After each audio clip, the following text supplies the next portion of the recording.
Eccoci all'ultima relazione della mattinata.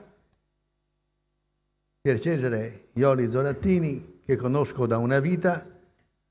Abbiamo fatto 7 anni assieme a Udine e ciò nonostante riesce a non disprezzarmi.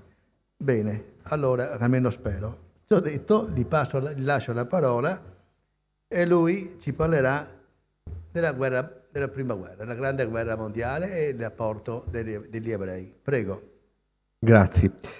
Dunque, gli ebrei di Venezia e la Grande Guerra, in memoria dell'amico Emilio Pianezzola dell'Istituto Veneto di recente scomparso.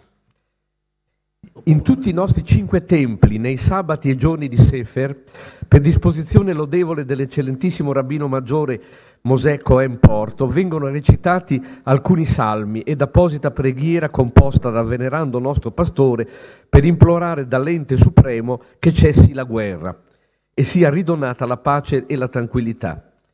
Piaccia a Dio, arbitro dei destini delle nazioni, esaudire le nostre fervide preci a vantaggio dell'umanità sofferente. Questo è il clima della comunità veneziana all'inizio della Grande Guerra, secondo una corrispondenza da Venezia apparsa il 31 agosto del 1914 sul vessillo israelitico, che ci è servito da guida in questo percorso.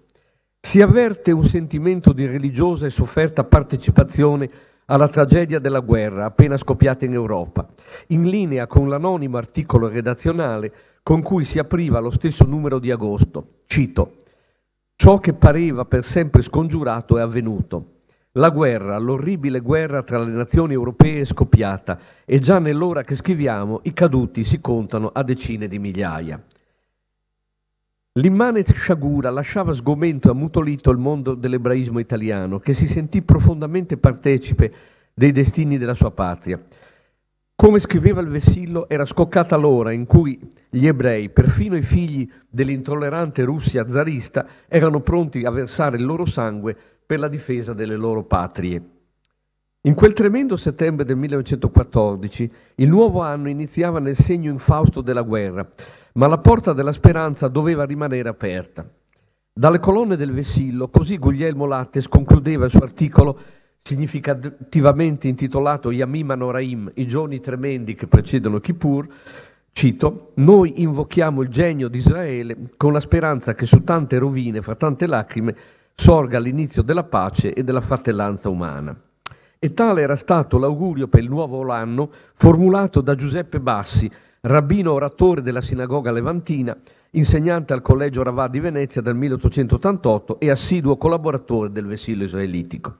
Cito: «Preghiamo tutti perché l'amata nostra Italia sia preservata dagli orrori della guerra, che fanno strage nelle altre contrade, ed un'era di pace sia prossima e conservata all'intera umanità».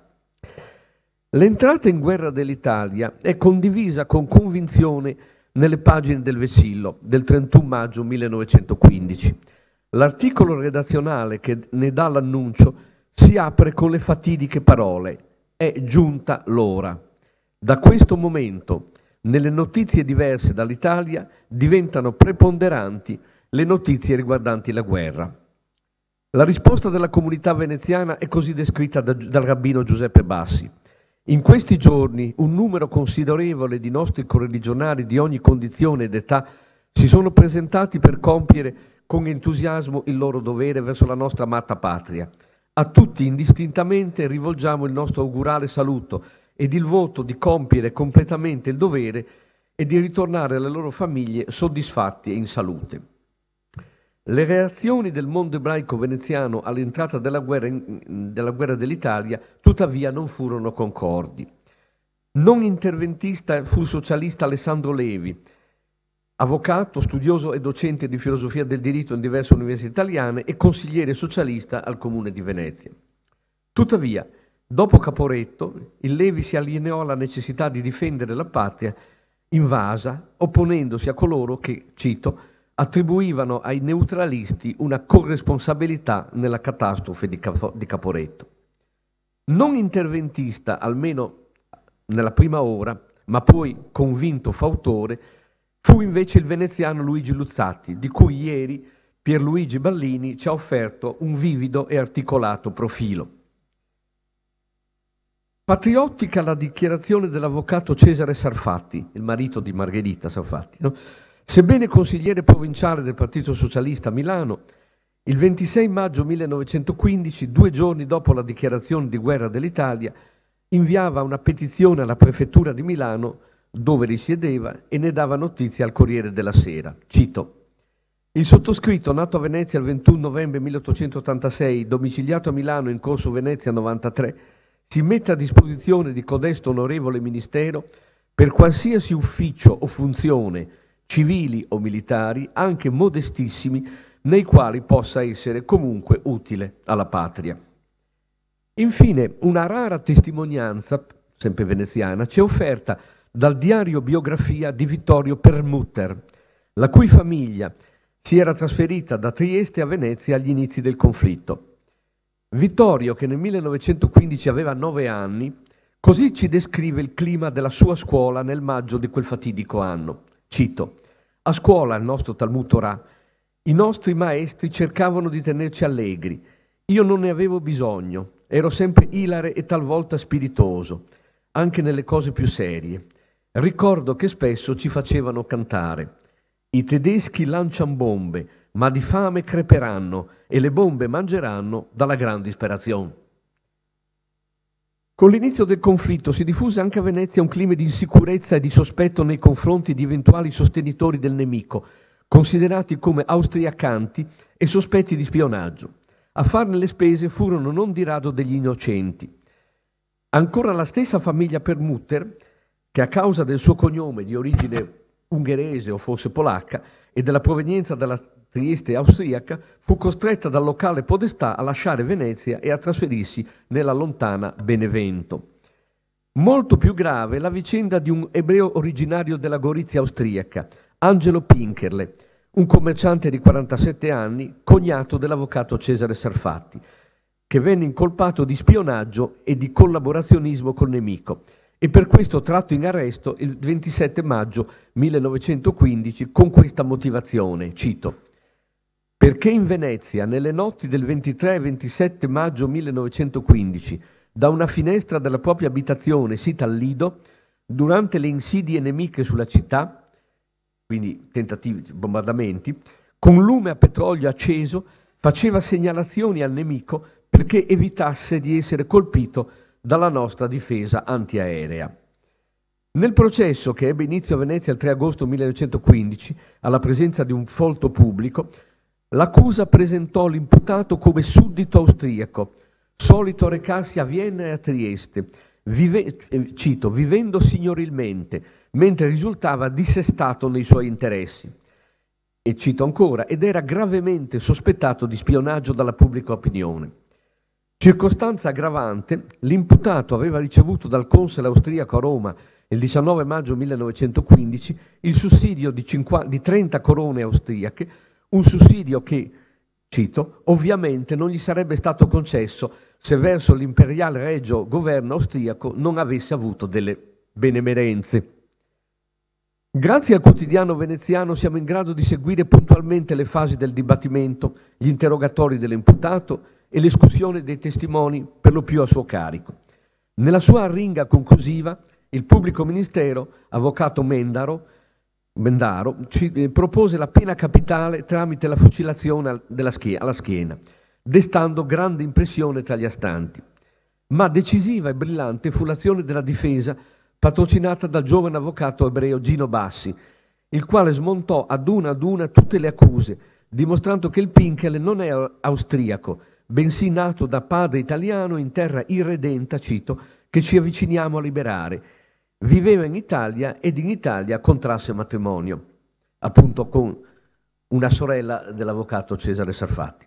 La sua arringa si concluse con la richiesta di piena assoluzione che la Corte recepì. Alle 17:45 dello stesso giorno il Presidente lesse la sentenza assolutoria, cito: il Tribunale assolve il Pinkerle per non provata reità, ordinandone l'immediata scarcerazione, ove non sia per altre cause detenuto. Parte del pubblico scoppia in applausi repressi dal Presidente.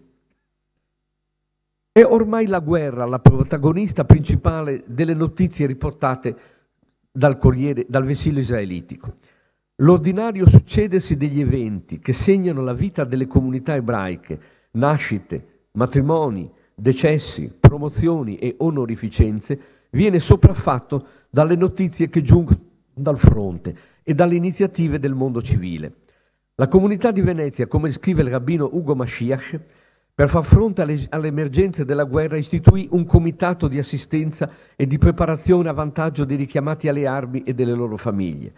Comitato che promosse una sottoscrizione che fruttò la cospicua somma di oltre 100.000 lire.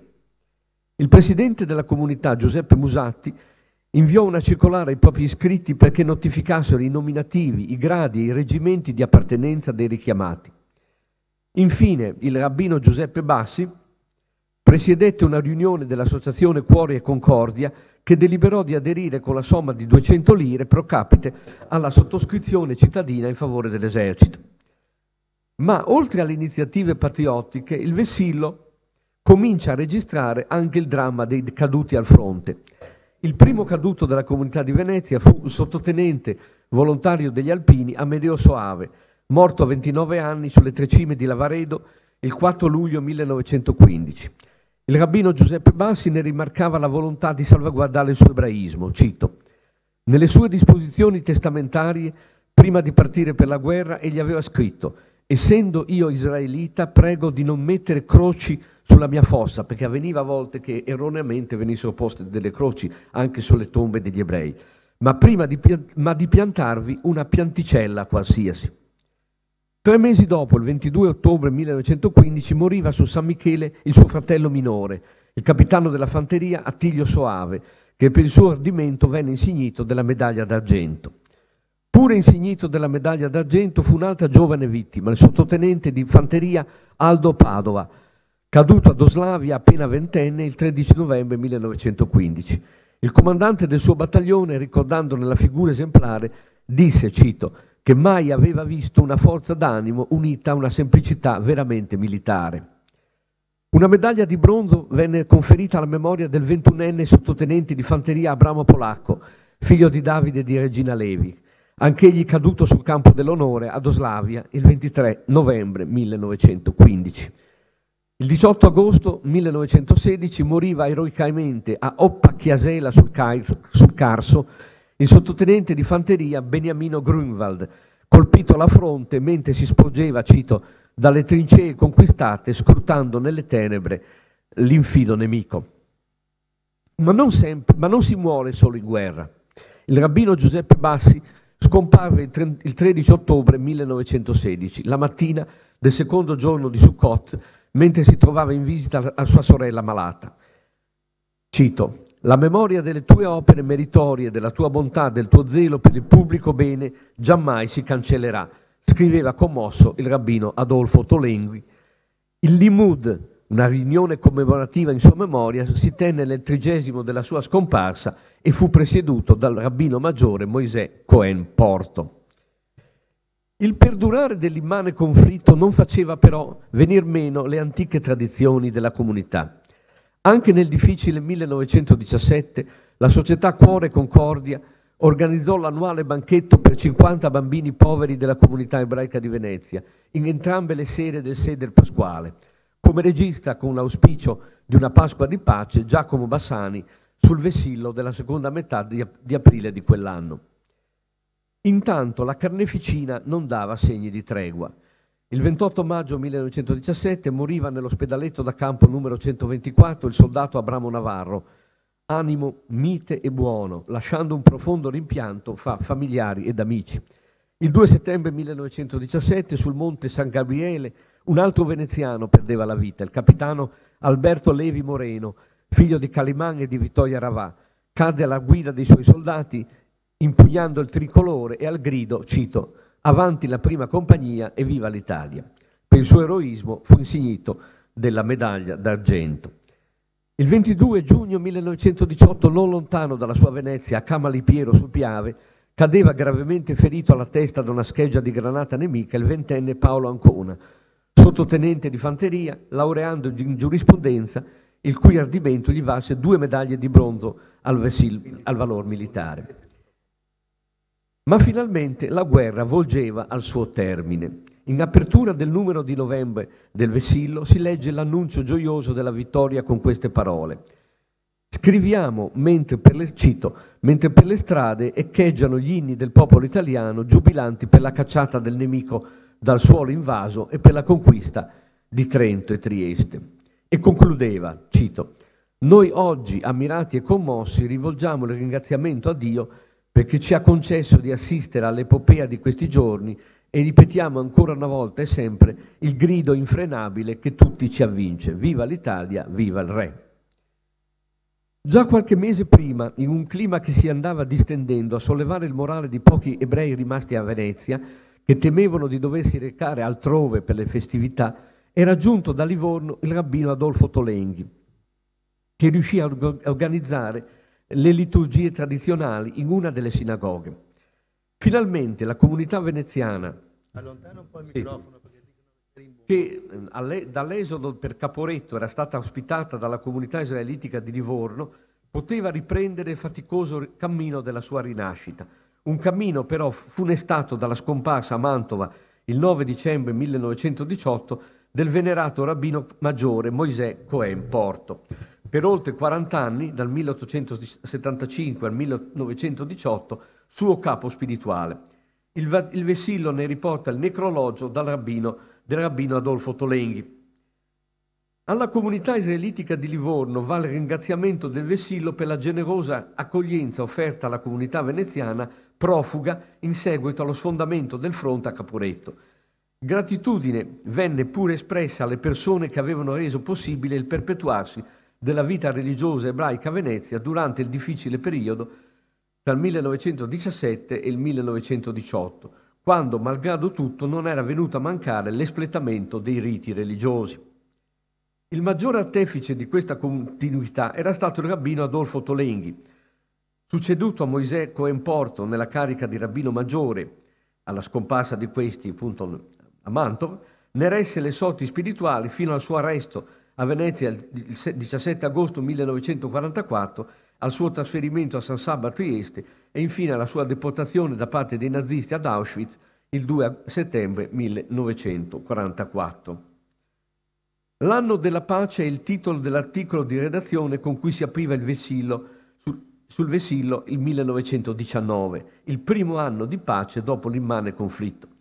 Vi erano sintetizzati gli ideali che avevano improntato la linea del periodico nei 4 difficili anni della guerra, e cioè, in sintesi, l'attaccamento ai valori di Israele e la fedeltà alla patria.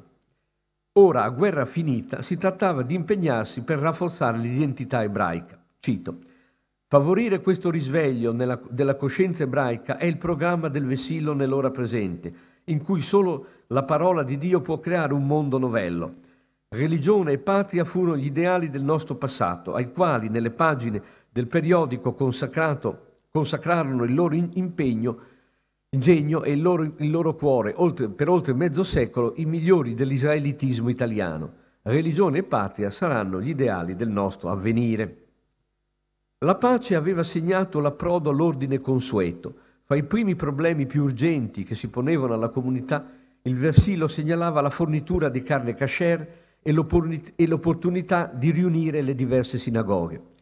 La prima venne risolta grazie all'interessamento del commissario prefettizio Cavalier Giacomo Levi e del rabbino Adolfo Tolenghi, che ottennero dalle autorità cittadine la macellazione settimanale di un capo di bestiame grosso da vendersi nell'unica macelleria autorizzata condotta dal signor Pellegrino Polacco, al quale fu vietato dal rabbino di tenere aperta la macelleria i giorni di Shabbat. Per quel che concerne il problema della fusione dei vari templi, resasi necessaria per il numero assai ridotto degli utenti, il Vessillo auspicava una soluzione che potesse contemperare i problemi di funzionalità quotidiana con quelli del rispetto delle diverse esigenze degli afferenti alle diverse sinagoghe. Il problema fu in parte risolto con l'unione delle sinagoghe levantina ed italiana con quella spagnola in occasione della Pasqua del 1919, il primo Pesach di pace. Nel giorno di Lag Baomer, alla metà dell'Omer, si svolse nel Tempio Maggiore, la sinagoga spagnola, la cerimonia di insediamento di Adolfo Tolenghi, che venne proclamato rabbino maggiore di Venezia dal presidente commendator Giuseppe Musatti dinanzi a un vasto pubblico. Il rabbino Tolenghi, dopo aver aperto l'Arca Santa, la Rora Kodesh, pronunciò la benedizione al re e al popolo. A guerra finita, la comunità israelitica di Venezia stabilì di onorare la memoria dei propri caduti con 2 lapidi, una collocata sulla facciata della sinagoga levantina in Ghetto Vecchio e una in marmo di Carrara nel cimitero israelitico del Lido, che fu scoperta solennemente domenica 2 dicembre 1923, alla presenza di autorità civili e militari, in una cerimonia che ebbe a protagonista il rabbino maggiore Adolfo Tolenghi, autore del testo dell'epigrafe. L'elenco dei caduti veneziani comprende 24 persone, compresi il tenente Mario Emilio Todesco, nato a Ferrara. Non vi sto a leggere questo elenco, che comunque verrà pubblicato nel testo del contributo. Fra i caduti un posto particolare spetta a Roberto Sarfatti, l'unico ebreo veneziano insignito della medaglia d'oro.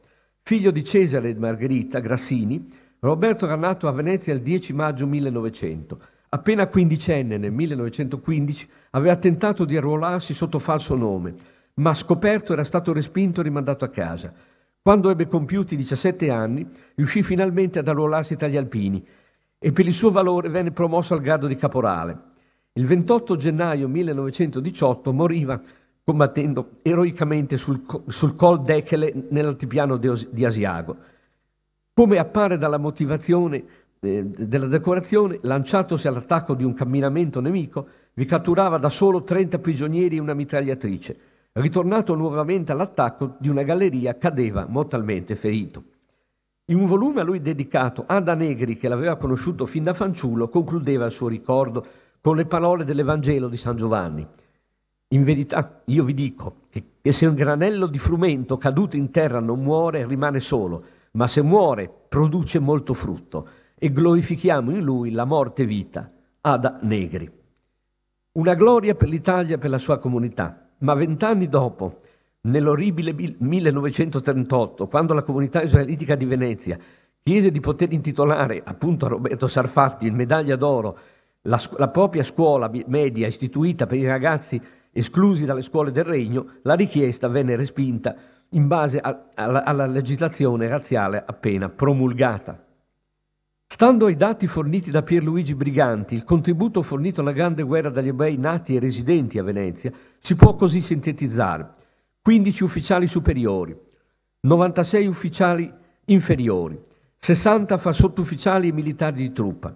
Interessante notare che il numero degli ufficiali inferiori, 96, supera quello dei sottufficiali e dei soldati semplici, segno che la componente borghese educata era prevalente su quella popolare nel milieu dell'ebraismo di Venezia.